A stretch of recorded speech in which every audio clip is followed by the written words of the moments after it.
மலைகள் விலகினாலும் பர்வதங்கள் நிலை பெயர்ந்தாலும் கிருபை விலகாது, சமாதானம் நிலை பெயராது. மலைகள் விலகினாலும் கிருபை விலகாதையா, கிருபை விலகாதையா. இசையாவும் கிருபை விலகாதையா, கிருபை விலகாதையா. நாம மகிமைப்படுவதாக. ஆண்டவரும் அருமை இரட்சகருமாகிய இயேசு நாமத்திற்கு என்றென்றைக்கும் மகிமை உண்டாவதாக. இந்த நாளில கூட தேவன் நம்மோடு கூட பேசும்படி கேட்போமா? பரிசுத்தம் கிருபை நிறைந்த நல்ல தகப்பனை எங்களோடு கூட பேசுங்க, இயேசுவின் நாமத்தின் பிதாவே. எடுத்து வாசிப்போம். 1 சாமுவேல் 8ஆம் அதிகாரம், அதுல 19 வசனம் கூட வாசிப்போம். ஜனங்கள் சாமுவேலின் சொல்லை கேட்க மனதில்லாமல், அப்படியல்ல, எங்களுக்கு ஒரு ராஜா இருக்கத்தான் வேண்டும்.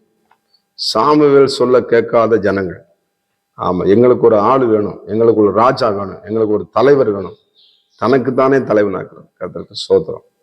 இன்னைக்கு சாமுவேல் சொல்ல என்ன பண்ண, கர்த்தருடைய தாசனாகிய தீர்க்கதரிசியான சாமுவேலை படுத்தினா ஆண்டு பண்ண. அதே மாதிரி ஜனங்களுக்கு ஏற்ற ஒரு சவுல் என்ன பண்றாரு, அவன் பார்த்தீங்கன்னா என்ன பண்ற, சவுல் இந்த ராஜா வர்றான், என்ன பண்றான், ஜனங்களுக்கு பயந்து என்ன பண்றான், பலி செலுத்துறான். பாசுக்கு முன்னாடியே சாமுவேலுக்கு ரொம்ப என்ன பண்றான், பலி செலுத்துறது. இவனா என்ன பண்ணுது, பலி செலுத்துறது.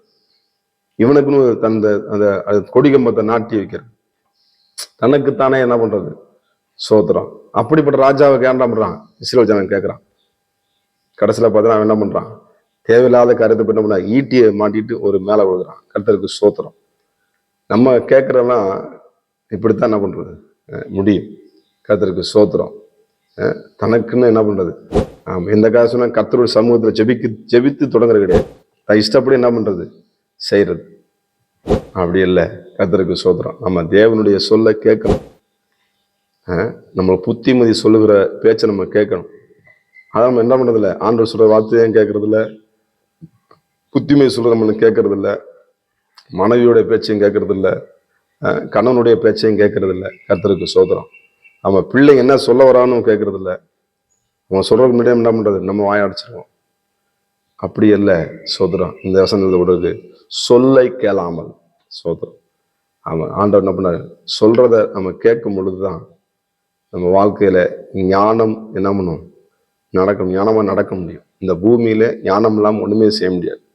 சோத்திரம். எத்தனை கோடி சொத்து இருந்தாலும், எவ்வளவு பெரிய ஞானமா இருந்தாலும், தேவன் கொடுக்கிற ஞானத்துக்கு ஈடாக முடியாது. தேவனுடைய சொல்லை கேட்கும் பொழுது அவன் என்ன பண்றான், ஆஸ்வதிக்கப்படுகிறான். சோத்திரம். தேவனுடைய சொல்லை கேட்டான் நோவா. இந்த சத்தத்தை கரெக்டா கேட்டான். அழிவு வரப்போது, பேழையை உண்டாக்கு அப்படின்னார். அதை மாதிரி கீழ்ப்படிஞ்சான். இந்த இடத்துல பண்ணா அவங்க என்ன சனங்க நம்ம சொல்றதை கேட்கறது.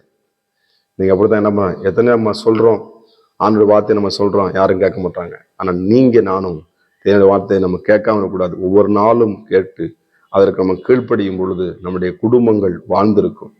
நம்முடைய வாழ்க்கையில அச்சீவ்மெண்ட், நம்ம வாழ்க்கை நன்றாக ஓடி அந்த ஓட்டத்தை சரியா முடிக்க முடியும். கர்த்தர் கொடுத்த விசுவாசத்தை, கர்த்தர் கொடுத்த வாழ்க்கையை, கர்த்தர் கொடுத்த பரிசுத்தத்தை இந்த இஸ்ரவேல் ஜனங்கள் கேட்கிறாங்க, எங்களுக்கு ஒரு ராஜா வேண்டும் அப்படின்னு சொல்லி. கர்த்தருக்கு சோத்திரம். அவன் தேவனை பிரியப்படுத்துறமான்னு இல்லை, தன்னை பிரியப்படுத்துறவனா என்ன பண்றான் பார்க்கலாம். கர்த்தருக்கு சோத்திரம். தன் ராஜான்னு சொல்லி என்ன பண்றான், அந்த சொல்ல பலி செலுத்த வர்றான், வந்த பிறகு பலி செலுத்துறாங்கிறான். சாமி வந்த பிறகு வந்த பிறகு நான் பலி செலுத்த, உடனே என்ன பண்றான், பலி செலுத்தி எல்லாத்தையும் மழை முடிச்சிடறான். எப்படித்தான் சோத்திரம். ஜெபிக்கிறதுக்கு முன்னாடியே அது வரும், அவருக்கு என்ன பண்ண எல்லாத்தையும் செஞ்சு முடிச்சிருவாங்க. கர்த்தருக்கு சோத்திரம். சில பேர் நம்மளை கூப்பிட்டுருப்பாங்க, அந்த இடத்துல நம்ம போய் என்ன பண்ணுவோம், நம்ம ஜெபம் பண்ணணும் போயிருப்போம், அதுக்கு என்ன பண்ணுவோம், எல்லா வேலையும் என்ன பண்ணுவாங்க, முடிச்சிருவாங்க. மனசு கொஞ்சம் சங்கடமா இருக்கு. ஆனாலும் ஆண்டவர் சொல்லை கேட்கும் பொழுது ஆண்டவர் அற்புதங்களை செய்கிற தேவனாக இருக்கிறார். ஆண்டவர் நிச்சயமாக நம்மளுக்கு ஒரு ராஜா இருக்கிறார். ஒரே ராஜா தான், ராஜாதி ராஜா இயேசு கிறிஸ்து. யூத சிங்க ராஜா நம்மளுக்கு இருக்கிறார். ஒன்றான மெய் தேவன் நமக்கு இருக்கிறார். உங்களுக்கு ஒருவரே குருவாக அந்த ஆண்டவராக இயேசு இருப்பாராக. ஆண்டவராக இயேசு கிறிஸ்து ஆலோசனை கேளுங்க, நடக்க வேண்டிய வழியை உங்களுக்கு காட்டுப்பார்.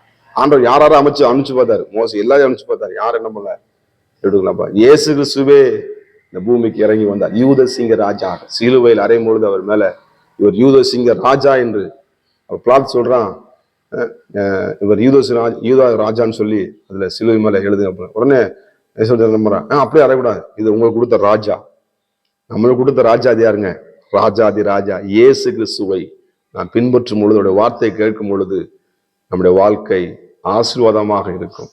பாவம் இல்லாத ஒரு வாழ்க்கை, பரிசுத்தமான ஒரு வாழ்க்கை வாழ்ந்து கர்த்தருடைய சொல்ல நம்ம கேட்போம். நம்ம இஷ்டப்படியாது வாழாதபடிக்கு தேவனுடைய வார்த்தை கீழ்ப்படிவோம், ஆசீர்வாதத்தை பெற்றுக்கொள்வோம். கர்த்தர் நம்மளை ஆசீர்வதிப்பாராக. நம்ம ஜெபம் பண்ணுவோமா? பரிசுத்தம் கிருபை நிறைந்த நல்ல தகப்பனே, இந்த நாளுக்காக நன்றி தகப்பனே. உம்முடைய சொல்ல நாங்கள் கேட்க ஆண்டவர் நீர் எங்களுக்கு ராஜாவா இருந்து எங்களை வழிநடத்தும்படியா நாங்கள் ஜெபிக்கிறோம். தேவாதி தேவனே, நீர் எங்களுக்கு பலனாக, கோட்டையாக, அரணாக இருந்து எங்களை வழிநடத்துவீரான். இயேசுவின் நாமத்தின் பிதாவே, ஆமே. God bless you. கர்த்தர் உங்களை ஆசீர்வதிப்பாராக. எனக்கு விரோதமாய் எழும்பும் ஆயுதம் வாய்க்கா